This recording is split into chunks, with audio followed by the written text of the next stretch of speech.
அனைவருக்கும் வணக்கம். 24/12/2024 அன்றைய நடப்பு நிகழ்வுகள் பார்க்க இருக்கிறோம். முதலாவதாக, தமிழகம் முழுவதும் ஊரக வளர்ச்சித்துறை சார்பாக ரூபாய் 100 கோடியில் கட்டப்பட்டுள்ள 400 வகுப்பறைகளை முதல்வர் ஸ்டாலின் அவர்கள் திறந்து வைத்துள்ளார்.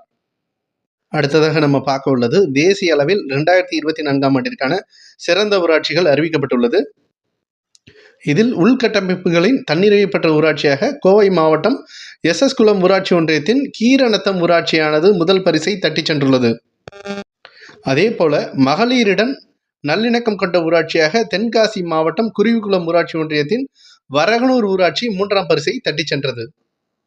அடுத்ததாக நம்ம பார்க்க உள்ளது, நாடு முழுவதும் கடந்த 1.5 ஆண்டுகளில் 10 லட்சம் பேருக்கு மத்திய அரசு பணியானது வழங்கப்பட்டுள்ளதாக பிரதமர் மோடி அவர்கள் தெரிவித்துள்ளார்.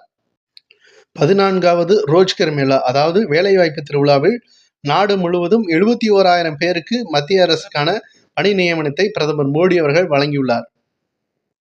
இந்த ரோஜ்கர் விழாவில் உலகின் 5வது பெரிய பொருளாதார நாடாக இந்தியா விளங்குவதாகவும், செல்போன் உற்பத்தியில் உலகின் 2வது பெரிய நாடாக இந்தியா உருவெடுத்துள்ளதாகவும் பிரதமர் மோடி அவர்கள் கூறியுள்ளார். அடுத்ததாக நம்ம பார்க்க உள்ளது, வாழை சாகுபடியை சேட்டலைட் மூலம் கண்காணித்து விவசாயிகளுக்கு ஆலோசனை வழங்குவதற்காக ரூபாய் 6 கோடியில் புதிய திட்டமானது உருவாக்கப்பட்டுள்ளது. இந்த திட்டத்தை மத்திய வேளாண்மை துறையானது இஸ்ரோவுடன் இணைந்து செயல்படுத்த உள்ளது. மேலும் இது 2 ஆண்டுகளில் நடைமுறைக்கு வரவுள்ளதாக தெரிவிக்கப்பட்டுள்ளது. அடுத்ததாக நம்ம பார்க்க உள்ளது, புதுக்கோட்டை அருகே நார்த்தாமலை அருகே சங்ககால ஈமச்சின்னம் ஒன்று கண்டெடுக்கப்பட்டுள்ளது. அதாவது சங்க காலத்தைச் சேர்ந்த கல் திட்டை ஒன்று கண்டெடுக்கப்பட்டுள்ளது. இந்த கல் திட்டையானது முற்காலத்தில் வாழ்ந்த மனிதர்கள் வேட்டையின் போதோ அல்லது வயது மூப்பின் காரணமாகவோ நோய்வாய்ப்பட்டோ இறக்க நேரிட்டால் அவர்களை அடக்கம் செய்வதற்காகவும் அவர்களின் நினைவாகவும் இந்த கல் திட்டையானது உருவாக்கப்பட்டது.